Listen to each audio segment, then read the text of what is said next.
Hello students, स्वागत है आप सभी का आरवी ट्यूशन क्लासेस के यूट्यूब प्लेटफॉर्म पर। दोस्तों, आज की इस वीडियो में हम ITI first year electrician trade theory का चैप्टर नंबर 7 देखने वाले हैं, जिसका ये पार्ट नंबर 1 होने वाला है। यानी आज की इस वीडियो में हम चैप्टर नंबर 7 को स्टार्ट करने वाले हैं एंड मैंने आपको चैप्टर 6 तक कंप्लीट कवर करके दे दिए हैं। अगर आपने वीडियोस को नहीं देखा है तो इस वीडियो के डिस्क्रिप्शन बॉक्स में मैंने प्लेलिस्ट का लिंक दे दिया है, तो उस प्लेलिस्ट को आप ओपन करके उन सभी चैप्टर्स को पढ़ सकते हो। एंड जो स्टूडेंट्स कंटिन्यू पढ़ते हुए आ रहे हैं वो डेफिनेटली अच्छा स्कोर करेंगे अपने एग्ज़ाम में, है ना, क्योंकि हम सभी चीज़ों को अच्छे से कंप्लीट कवर करते हुए आ रहे हैं, डीप में पढ़ते हुए आ रहे हैं, है ना।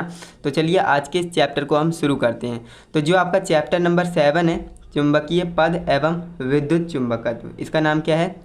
चुंबकीय पद एवं विद्युत चुंबकत्व, जिसे हम इंग्लिश में मैग्नेटिक टर्म्स एंड इलेक्ट्रोमैग्नेटिज्म कहते हैं, है ना। तो इसे आप ध्यान रखेंगे।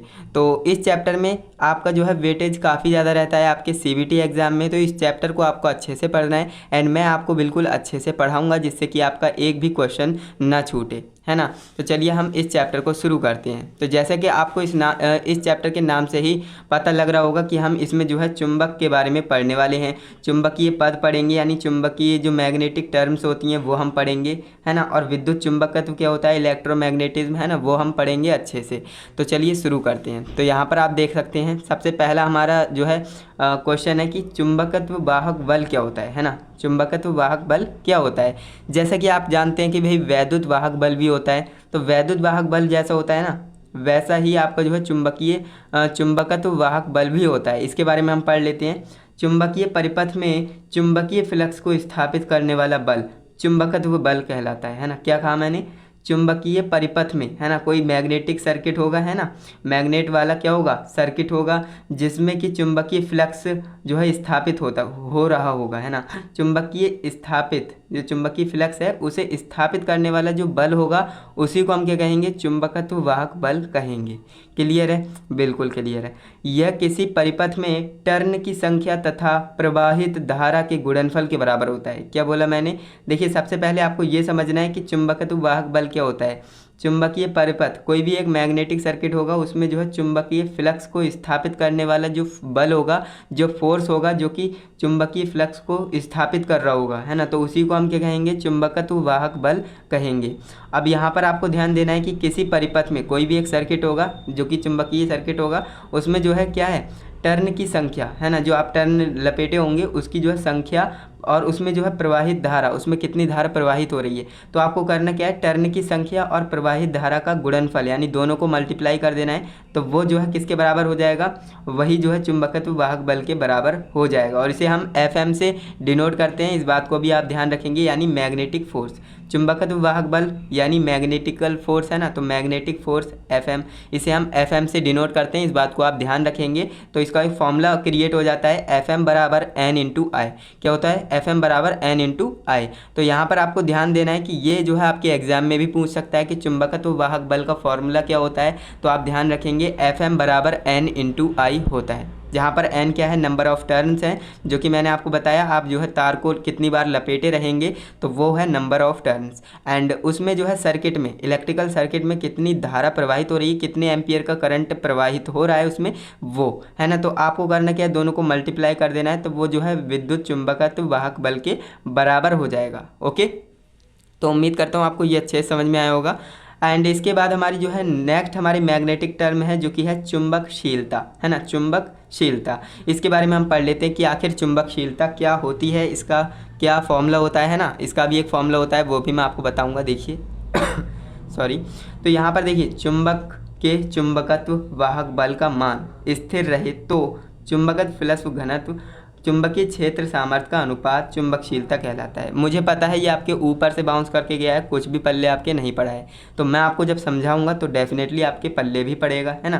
तो देखिए, चुंबक के चुंबकत्व वाहक बल, ध्यान से सुनिएगा, चुंबकत्व वाहक बल के बारे में अभी हमने पढ़ा है, चुंबकत्व वाहक बल क्या होता है ना। तो अब आप इसे अच्छे से समझ पाएंगे, रिलेट कर पाएंगे। तो देखिए, चुंबक के चुंबकत्व वाहक बल का मान स्थिर रहे, स्थिर यानी कांस्टेंट रहना चाहिए, तो तब की बात हम कर रहे हैं, तो जो है चुंबकीय फ्लक्स घनत्व, चुंबकीय फ्लक्स घनत्व तथा चुंबकीय क्षेत्र सामर्थ्य। अब ये दोनों क्या है मैं आपको बताऊंगा। देखिए चुंबकीय फ्लक्स घनत्व अलग चीज़ हो गई और चुंबकीय क्षेत्र सामर्थ्य ये अलग चीज़ हो गई। तो आपको करना क्या है, इन दोनों का अनुपात करना है, यानी ऊपर नीचे रखेंगे, अनुपात करेंगे, भाग देंगे, डिवाइड करेंगे। तो ये जो है किसके बराबर होगा, चुंबकशीलता के बराबर होगा। इसे जो है हम म्यू से डिनोट करते हैं, म्यू से प्रदर्शित करते हैं। तो अब आपको समझ में आया होगा। देखिए इसमें कुछ भी नहीं है, बहुत ही आसान परिभाषा है। आपको क्या करना है, अगर चुंबकशीलता है तो देखिए चुंबक के चुंबकत्व वाहक बल का मान स्थिर रहे। अब देखिए हमने यहाँ पर जो चुंबकत्व वाहक बल पढ़ लिया है क्या होता है, तो इसका मान क्या होना चाहिए, कांस्टेंट होना चाहिए, यानी ये जो है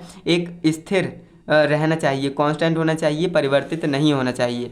तो हमने यही बोला है, सबसे पहले ये बोलना ज़रूरी होता है। तो देखिए चुंबक के चुंबकत्व वाहक बल का मान स्थिर रहे, तो तब की बात हम कर रहे हैं। तो होता क्या है, तो चुंबकीय फ्लक्स घनत्व। अब देखिए चुंबकीय फ्लक्स घनत्व को हम किससे डिनोट करते हैं, तो ये हम बी से डिनोट करते हैं, ये वाली बी है ना।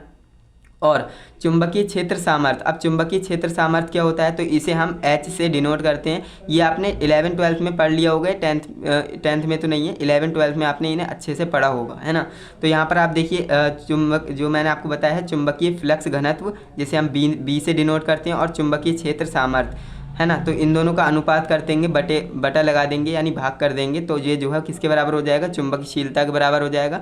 तो इसे आप फॉर्मूले से भी परिभाषा को निकाल सकते हो। देखिए सबसे पहले आपको ये लाइन लिखना जरूरी होता है, चुंबक के चुंबकत्व वाहक बल का मान स्थिर रहे, है ना। इसके बाद आप जो है परिभाषा इससे ही निकाल सकते हो। देखिए आपको ये याद होना चाहिए बी क्या है और एच क्या है। बी क्या है हमारा, चुंबकीय फ्लक्स घनत्व है, और एच क्या है, चुंबकीय क्षेत्र सामर्थ्य है। तो अब आप बता सकते हो कि चुंबकीय फ्लक्स घनत्व तथा चुंबकीय क्षेत्र सामर्थ्य के अनुपात, ये क्या है, बटे का मतलब क्या होता है, अनुपात। अनुपात किसके बराबर होता है, तो ये हमारी चुंबकशीलता के बराबर होता है। तो देख सकते हैं आपको फॉर्मूले से ही परिभाषा निकालनी आनी चाहिए। तो इतने सरल तरीके से मैंने आपको बताया है, एंड मुझे उम्मीद है आपको समझ में भी आ गया होगा, है ना। तो ये दोनों डेफिनेशन आपको अच्छे से समझ में आई होंगी, चुंबकीय वाहक बल क्या होता है और चुंबकशीलता क्या होता है ना। चलिए अब हम आगे बढ़ते हैं। तो अब हम जान लेते हैं कि रिलैक्टेंस क्या होता है ना। रिलैक्टेंस के बारे में आपने बहुत सुना होगा कि रिलैक्टेंस क्या होता है ना। तो अब हम इसके बारे में अच्छे से पढ़ लेते हैं। तो देखिए विद्युत परिपथ के प्रतिरोध के अनुरूप, यहाँ पर अरूप लिखा है, अनुरूप होगा, ध्यान दीजिएगा।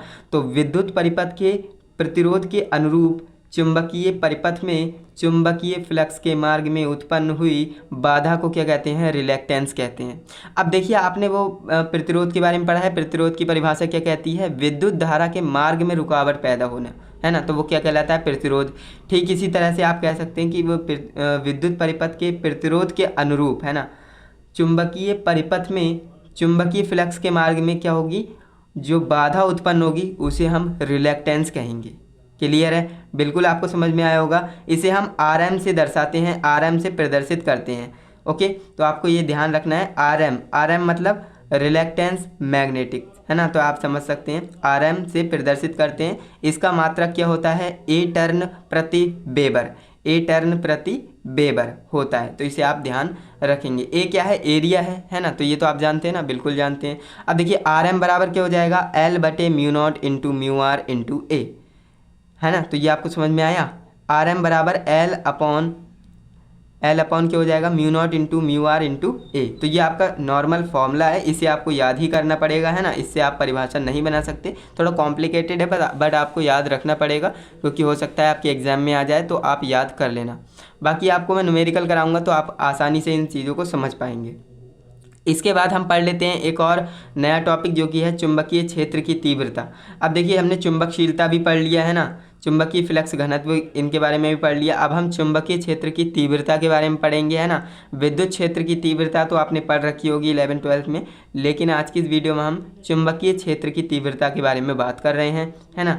इंटेंसिटी ऑफ मैग्नेटिक फील्ड आखिर क्या होता है, तो देखिए चुंबकीय क्षेत्र में किसी बिंदु पर रखे इकाई ध्रुव पर लगने वाला बल ही क्या कहलाता है, चुंबकीय क्षेत्र की तीव्रता कहलाता है। इसे एच से दर्शाते हैं। अब आपके समझ में आ गया होगा, नहीं आया है तो एक बार और समझाते हैं, आपको समझ में आ जाएगा। देखिए चुंबकीय क्षेत्र में किसी बिंदु पर, है ना, मान लीजिए चुंबकीय क्षेत्र है यहाँ पर, और उसके किसी बिंदु पर इकाई ध्रुव पर, है ना, इकाई पोल पर, यानी जो यूनिट पोल होगा ना, उस पर लगने वाला जो बल होगा ना, उसी को हम क्या कहेंगे, चुंबकीय क्षेत्र की तीव्रता कहेंगे, इंटेंसिटी ऑफ मैग्नेटिक फील्ड कहेंगे।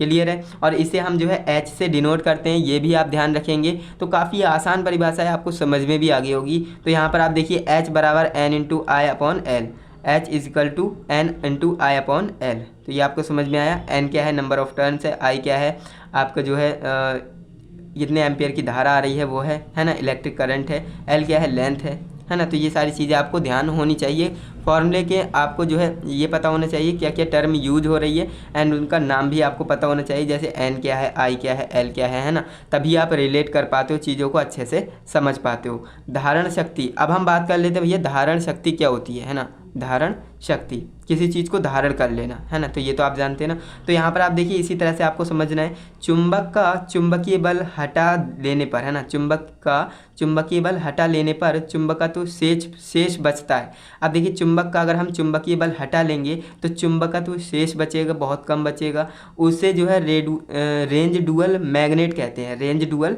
मैग्नेट कहते हैं, जिसके कारण पदार्थ जो है रेंज डुअल मैग्नेट को धारण कर लेता है। काफ़ी आसान है। देखिए धारण शक्ति आखिर होती क्या है, हमने किसी चुंबक का चुंबकीय क्षेत्र चुंबकीय बल क्या कर लिया, हटा दिया, बिल्कुल हटा दिए। तो अब वो जो है उसमें चुंबकत्व जो है शेष ही बचेगा, बहुत कम बचेगा। तो ऐसे में होता क्या है, रेंज डुअल मैग्नेट, इस चीज़ को क्या कहते हैं, रेंज डुअल मैग्नेट कहते हैं। और हटा लेने पर जो उत्पन्न होता है ना, जो धारण कर लेता है मैग्नेट, वो हमारा रेंज डुअल मैग्नेट को धारण कर लेता है। तो ये बात आपको ध्यान रखनी है। तो इस तरह से आप देख सकते हैं आज की इस वीडियो में हमने कुछ 4 से 5 पॉइंट्स को कवर किया है। यहाँ पर मैं आपको रिवाइज करा देता हूँ। सबसे पहले हमने जो है चुंबकत्व वाहक बल के बारे में पढ़ा। चुंबकत्व वाहक बल क्या होता है, Fm बराबर एन इंटू आई, कैसे आता है फॉर्मूला, कैसे हम परिभाषा बना सकते हैं, वो सारी चीज़ हमने समझी। एंड इसके बाद चुंबकशीलता क्या होता है ना, इसका फॉर्मूला क्या होता है, फॉर्मूले में कहाँ पर क्या चीज़ है वो भी हमने आसानी से पढ़ लिया। एंड इसके बाद हमने पढ़ा रिलैक्टेंस क्या होता है ना, रिलैक्टेंस की परिभाषा क्या होती है और इसका मात्रक क्या होता है ना, इसे किससे डिनोट करते हैं, फॉर्मूला क्या होता है, ये सारी चीज़ें मैंने बताई। एंड इसके बाद चुंबकीय क्षेत्र की तीव्रता क्या होती है ना, इसकी परिभाषा क्या होती है, फॉर्मूला क्या होता है, ये हमने पढ़ा। एंड इसके बाद हमने धारण शक्ति के बारे में पढ़ा। तो ये हमारा क्या है, चैप्टर नंबर 7 का पार्ट नंबर 1 होने वाला है ना। ऐसा तो है नहीं मैं एक वीडियो में ही पूरा कंप्लीट चैप्टर बना दूँ, ऐसा नहीं हो सकता है, क्योंकि फिर आपको समझ में नहीं आएगा। अब यहाँ पर आप देखिए पहला चैप्टर नंबर 7 का पार्ट नंबर 1 हो रहा है जी। एंड इसके बाद जो आपका पार्ट नंबर 2 आएगा उसमें हम इस चैप्टर को आगे कंटिन्यू करेंगे। एंड ये चैप्टर आपका 4 से 5 वीडियो में ही कवर हो जाएगा। एंड मैं वीडियो की लेंथ भी नहीं बढ़ाता हूँ, लगभग 12 से 13 15 तक ही रहती है वीडियो की लेंथ, बाकी आप समझ जाते हो सारी चीज़ें, है ना। तो इसी तरह से मेरा पूरा प्रयास रहता है कि आपको सारी चीज़ें अच्छे से समझाऊँ। बाकी अगर आपको समझ में आती है तो वीडियो को लाइक किया करें, हमें मोटिवेट करने के लिए, जिससे कि हम आगे और अच्छे से आपको एक्सप्लेनेशन ला सकें। ओके, तो चलिए दोस्तों आज के लिए बस इतना ही। हाँ, वीडियो अच्छी लगी तो वीडियो को लाइक करके ही जाइएगा, अपने दोस्तों को भी शेयर कर दीजिए, जिससे कि वो भी अपने नोट्स बना सकें। एंड इनके आपको हैंड रिटेन नोट्स बनाने हैं बिल्कुल अच्छे से, जिस तरह से आप देख सकते हैं ये बनाए हैं मैंने, है ना। इस तरह से आपको अच्छे से बनानी है। तो आज की इस वीडियो में इतना ही। हम मिलते हैं नेक्स्ट इंटरेस्टिंग इन्फॉर्मेटिव वीडियो के साथ। तब तक के लिए जय हिंद, वंदे मातरम।